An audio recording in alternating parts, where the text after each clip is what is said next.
Hello, c'est Romois, Regelo Mano. Je continue d'analyser les stratégies SEO des réseaux pour vous dire s'il faut faire ou s'il faut pas faire.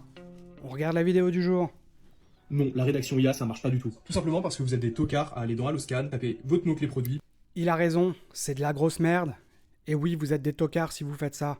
Rien à foutre.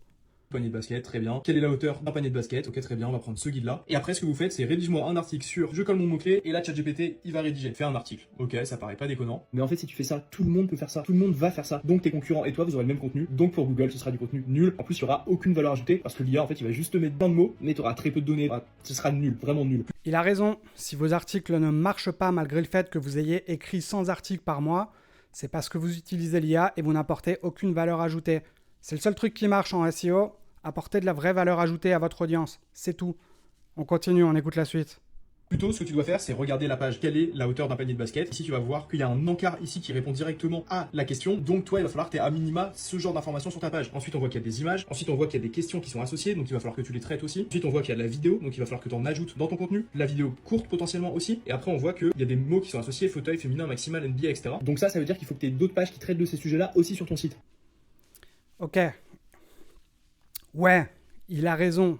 Analyser les SERP, c'est super important. Ça vous donne plein d'infos. Google vous donne toutes les infos. Il vous dit tout ce qu'il faut faire. Tout.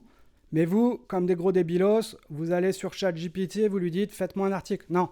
Analysez les SERP, comprenez ce que veulent les gens quand ils vont sur Google et qu'ils cherchent un mot-clé et donnez-leur cette réponse. Et en plus, si vous analysez vos concurrents, vous faites encore mieux qu'eux. Et là, vous allez voir que vous allez passer en haut. Oui, c'est long, mais ça marche.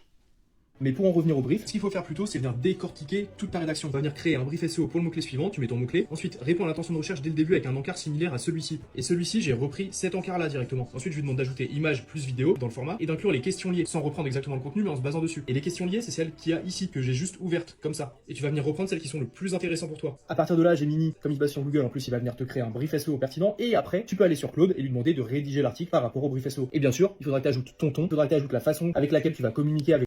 Bon, vas-y, j'arrête là.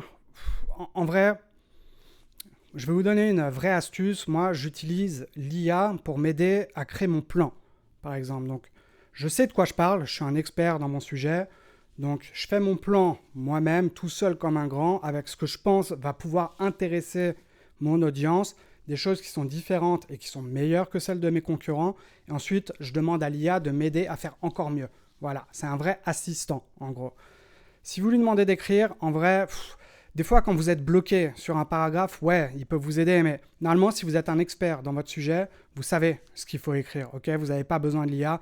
L'IA n'écrira jamais bien. On en parle 10 000 fois sur cette chaîne. C'est Google It. Il faut apprendre à le maîtriser si vous voulez faire du contenu éditorial, ok? Allez, c'est tout pour moi pour aujourd'hui. N'oubliez pas de vous abonner si vous voulez continuer à regarder mes astuces SEO. On se retrouve demain pour une nouvelle analyse et n'oubliez pas, soyez intelligents et soyez créatifs.